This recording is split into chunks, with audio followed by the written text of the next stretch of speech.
everybody, this is Zoe from No Safer Place and welcome back to Bookmas. Now, for a long time, you guys have been requesting that I do a classics video. I'll be honest, I've been reluctant to do this video for quite a long time because I see myself very much as a YA booktuber, and classics is just very far removed from the kind of audience that I want.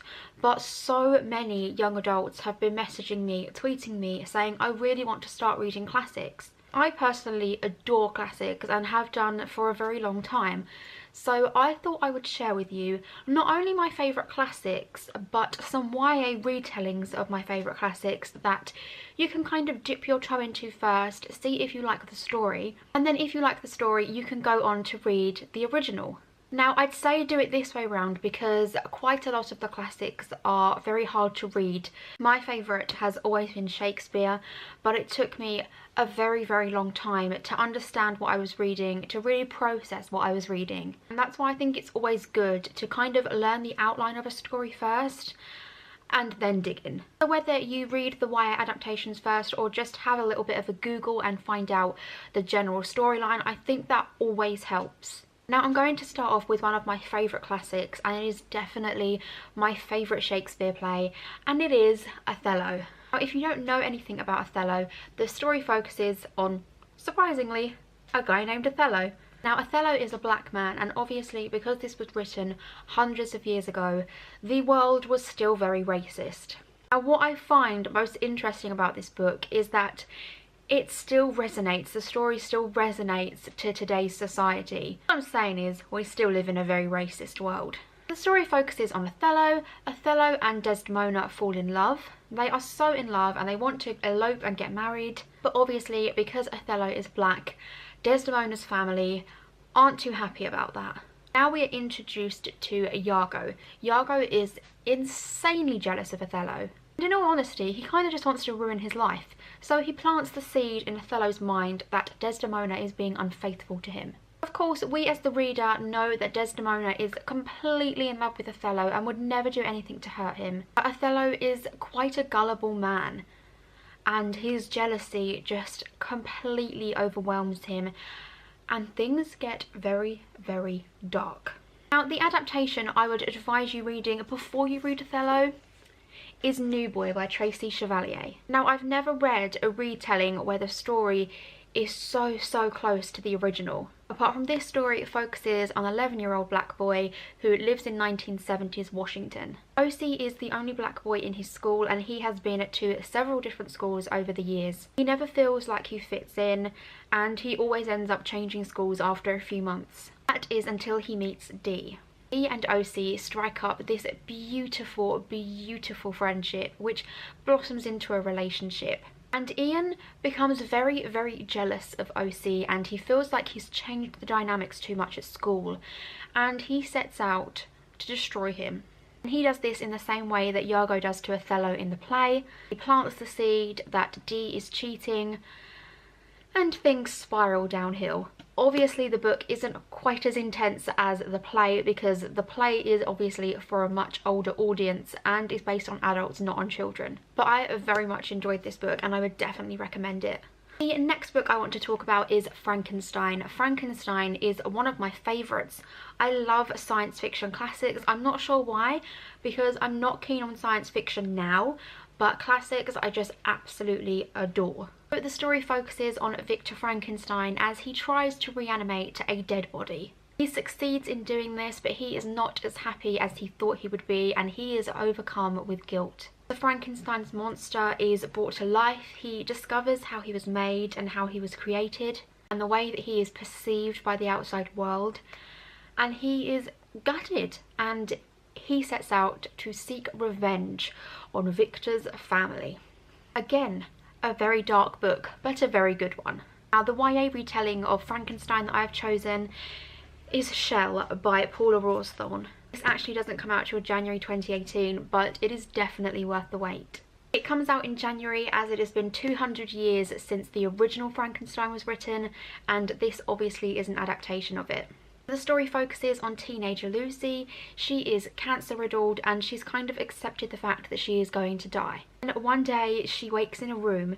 She is cancer free, she is healthy, She looks into a mirror and she's in a different body. The only thing that is the same is her brain and her eyes. Lucy has to take on this brand new life as Renee and adapt to everything that has changed in her life. She finds it very hard to adjust. She discovers that not everyone is as welcoming as her parents, and it all spirals downhill very quickly. It's a fantastic book, so make sure you go and pick this one up.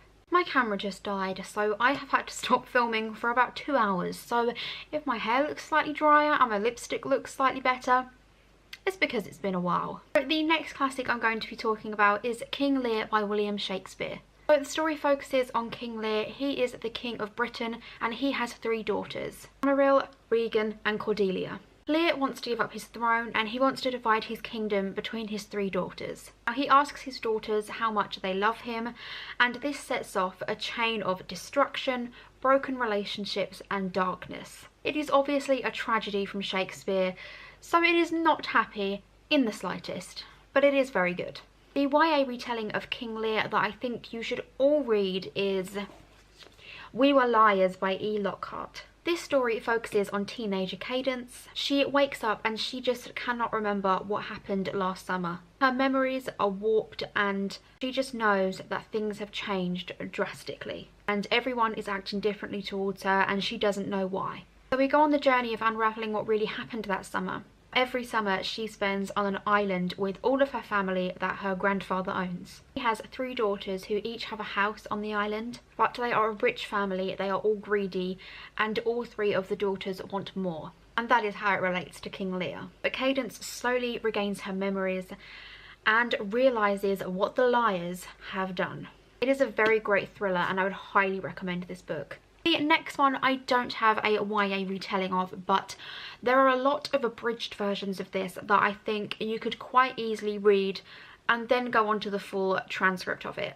And this book is my favourite book possibly ever, my favourite classic ever by a long stretch, and it is Dracula by Bram Stoker.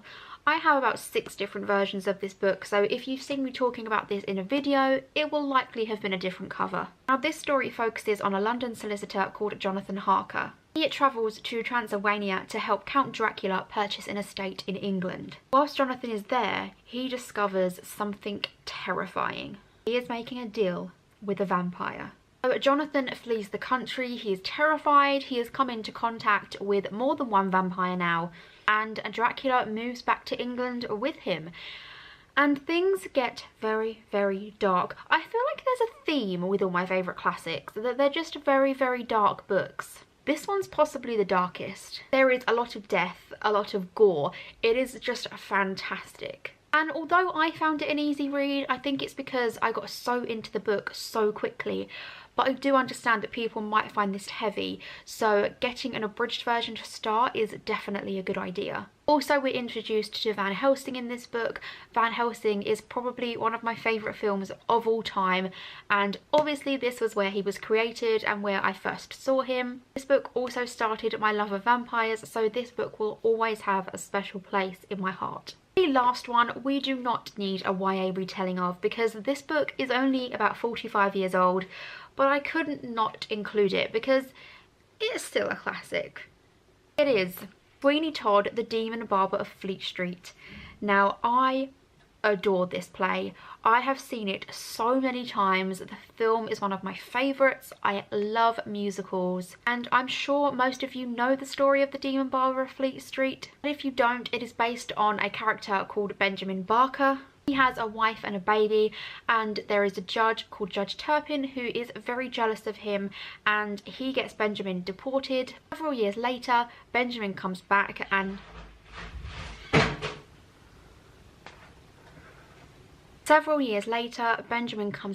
and he is ready to seek his revenge, and he has now changed his name to Sweeney Todd. He ends up becoming a barber and joins forces with Mrs. Lovett, and they start making meat pies out of humans.